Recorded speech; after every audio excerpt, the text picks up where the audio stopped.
Masaya naman si PBA legend Benji Paras na makita ang bagong henerasyon ng Paras, Ravenna at Teng sa Philippine basketball. Alamin natin kung ano ang masasabi ng tinaguriang The Tower of Power ng PBA ukol dito. May report si Arian Balyare. Proud si PBA legend Benji Paras sa bagong henerasyon ng Paras, Ravenna at Teng sa Philippine basketball.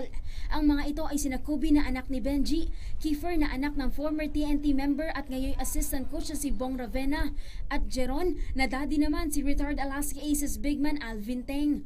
Noong nakaraang linggo na magkasama-sama ang tatlo sa non-friends bilang kinatawan ng Philippine 3-on-3 team sa FIBA 3-on-3 World Cup, at kagabi nang muling magkasama sa practice sa Pasig City kasama ang iba pang miyembro ng Gilas Pool.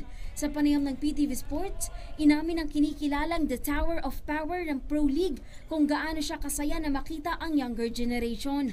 Iba na kasi yung laro ngayon compared to us, yung game ngayon is mas mabilis. Kung mapapansin nyo nga, wala na tayong mga post-up plays. It's always transition games, early offense, wala nang post-up game. So yun ang naiba eh. May bagong Paras, may bagong Ravenna, may bagong Teng.